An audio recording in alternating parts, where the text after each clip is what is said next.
Hey, it's Chuck. Today is Navajo Code Talkers Day. And if you follow the whole series, this is probably the episode where everything I've told you kind of gets turned upside down. So let's dive into it. Earlier in the series, I talked about children locked in buildings for speaking their own language, punished so consistently that decades later they still remember the specific words that got them beaten. That was the policy. Take the language, break the connection. Dr. Farina King, full professor and Horizon Endowed Chair of Native American Ecology and Culture at the University of Oklahoma, and a citizen of the Navajo Nation, carries this history in her own family. Her uncle, Albert Smith, was a Navajo Code Talker during World War II. As a child, he'd been forbidden to speak his own language at one of those assimilation schools, and then the United States military turned around and recruited him specifically because he spoke that language. During World War II, the Navajo language became the basis for a code that the Japanese military never managed to break.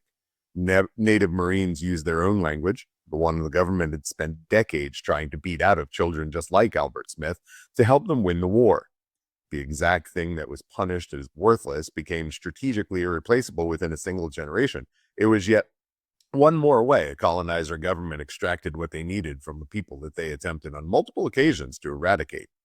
Dr. Wesley Leonard, an associate professor of ethnic studies at the University of California, Riverside, and a citizen of the Miami tribe of Oklahoma, studies language reclamation more broadly, and he pushes back on a common framing. Indigenous languages got called endangered, but in actuality, Dr. Leonard's research argues that that framing erases the fact that the loss wasn't a natural one. It was engineered on purpose by policy, which means bringing the language back isn't really about preservation. It's about reclamation, taking something back that was deliberately taken from them.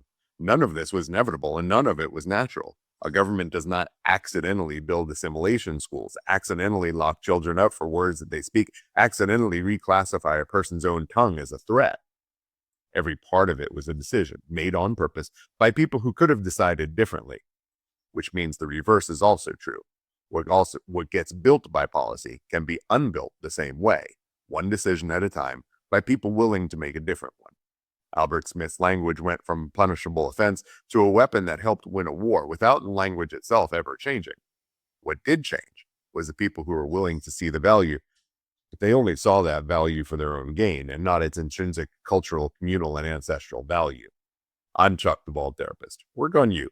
Take no bullshit from colonizers who tell you your ancestral worth is calculated only by how much it serves the dominant culture. Remember that you matter, and have a gentle rest of your day.